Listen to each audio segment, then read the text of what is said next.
Hello साथियों, कैसे हैं आप सब। आशा करता हूं आप सभी अच्छे होंगे, मैं भी अच्छा हूं। तो हर बार की तरह इस बार भी फिजिक्स जो है 12th फिजिक्स के न्यूमेरिकल एक जो है 1.21 क्वेश्चन लेकर आए हैं। छोटा सा क्वेश्चन है लेकिन बहुत अच्छा कंसेप्ट है, आप लोग इसको ध्यान से सुनिए। तो ये छोटा सा क्वेश्चन है, इसलिए हम किसी बड़े उदाहरण या एग्जाम्पल लेकर के हम नहीं समझा रहे हैं, केवल डायरेक्ट क्वेश्चन पर ही आते हैं, इधर उधर की बातें ना करते हुए। तो चलिए, 10 सेंटीमीटर त्रिज्या के चालक गोले पर अज्ञात परिणाम के आवेश है। देखिए क्वेश्चन क्या कह रहा है। 10 सेंटीमीटर त्रिज्या के चालक गोले पर अज्ञात परिणाम का आवेश है यदि गोले की केंद्र से 20 सेंटीमीटर दूरी पर विद्युत क्षेत्र 1.5 × 10⁻³ न्यूटन पर कूलम त्रिज्यता अंतर्मुखी है, माने अंदर की तरफ है, अंतर्मुखी माने इनवर्ड है ना।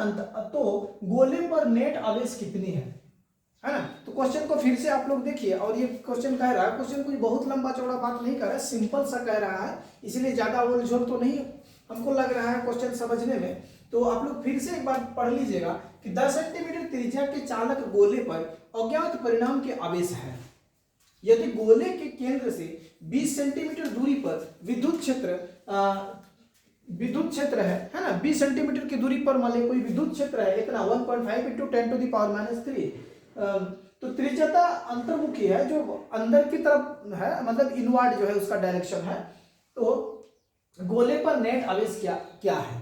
तो जैसे एक गोला है ना, आप लोग यहां समझ लीजिएगा, एक गोला है ना, और इस पर जो है विद्युत क्षेत्र जो है अंदर की तरफ ही जो है ये आया है, इनवर्ड अंदर की तरफ। तो निश्चित रूप से यहाँ पर माइनस आवेश है, तभी ना अंदर। अगर प्लस आवेश रहता तो ये बाहर की तरफ फेंकता, इसकी दिशा इधर होती, बाहर की तरफ होता है ना। माइनस आवेश है इसीलिए अंदर इनवर्ड की तरफ है, अंदर की तरफ है। तो यही क्वेश्चन कह रहा है, निश्चित रूप से ये आवेश जो भी आवेश है, नेट आवेश को जो है ऋणात्मक आवेश ही होगा। ये क्वेश्चन से ही हम लोग को समझ में आ जाता है, क्योंकि इतना कभी तो हम लोग जानते ही हैं। तो जितने भी क्वेश्चन अभी तक हम लोग पढ़े हैं, अगर नहीं देखे हैं तो एक बार प्ले लिस्ट में जाइए, प्ले लिस्ट में सारा क्वेश्चन डाला हुआ है। ये लगभग खत्म होने के कगार पे है फर्स्ट चैप्टर के क्वेश्चन। महत्वपूर्ण प्रश्नों को मैंने डील कर चुका हूं। यहाँ 21 से 22, 23, 24, 25 जो है, और 3-4 क्वेश्चन है, और तो हम लोग का फिनिश हो जाएगा। तो चलिए आगे बढ़ते हैं। उसमें क्वेश्चन में जो बातें दी गई है उसको हमने यहाँ पे संक्षेप में लिख दिए हैं। तो पहला नंबर, एक चालक गोला जिसकी त्रिज्या 10 सेंटीमीटर दिया है। तो चूंकि हमको सूत्र में बैठाने के लिए सेंटीमीटर में तो नहीं चाहिए, हमको मीटर में चाहिए, तो ये 10 सेंटीमीटर को मीटर में चेंज कर दिए हैं, तो 0.1 मीटर हो गया। दूसरी बात, गोले के केंद्र से 20 सेंटीमीटर की दूरी पर विद्युत क्षेत्र, मतलब 0.2 मीटर, सेंटीमीटर को मीटर में चेंज कर दिया है।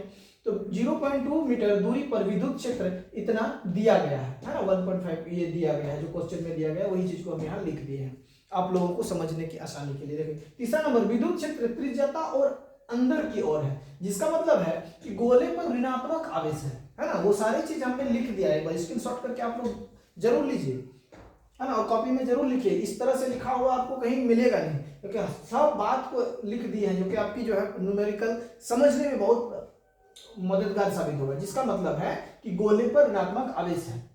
4 नंबर, हमें गोले पर कुल आवेश का पता लगाना है। चौथी बात है कि उस जो गोले पर जो है हमको कुल आवेश का पता लगाना है। तो हम गाउस के नियम का प्रयोग करेंगे, क्योंकि ये कहता है कि किसी बंद सतह से गुजरने वाले विद्युत फ्लक्स संलग्न कुल आवेश पर निर्भर करता है।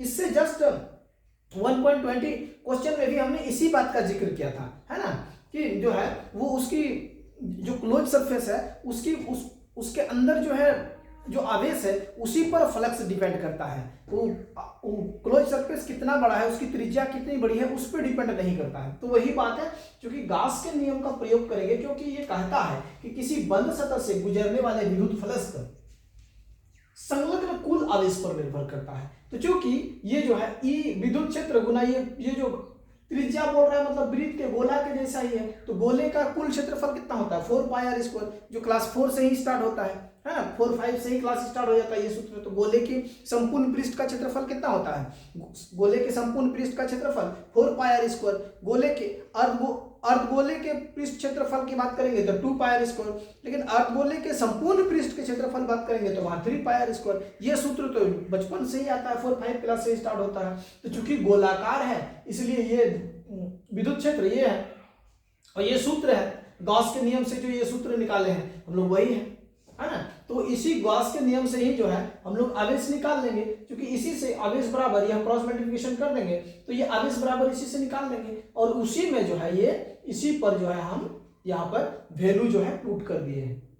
ठीक है, पुट कर दिया। देखिए विद्युत क्षेत्र का मान इतना जो क्वेश्चन के अकॉर्डिंग दिया हुआ है 4 इंटू पाई का मान हमने यहाँ 22/7 लिखा है, उसका वैल्यू को भी आप लिख सकते हैं, है ना। और ये 0.04 जो है आपका क्या क्या निकाले हैं 0.04 आपका जैसे त्रिज्या r का स्क्वायर 0.2 को हम 2 बार गुना कर देंगे तो 0.04 आ जाएगा, r स्क्वायर का मतलब इतना है। और ये एप्सिलॉन नॉट का वैल्यू है 8.85 गुना 10⁻²⁰ ये सब वैल्यू पुट कर दिए और नॉर्मल सा यहाँ कैलकुलेशन कर दीजिएगा तो आपके एनसीईआरटी के आंसर तक आप पहुंच जाइएगा। आवेश क्यू मतलब आवेश आपका इतना है ना। तो यही आंसर है। चूंकि विद्युत क्षेत्र यहाँ पर फिर से लिखे आप लोग को समझ लिए, चूंकि विद्युत क्षेत्र देखिए यहाँ पे है ना, चूंकि विद्युत क्षेत्र इनवर्ड है, इसका अर्थ यह है कि गोले पर ऋणात्मक आवेश मौजूद है, गोले पर ऋणात्मक आवेश मौजूद है।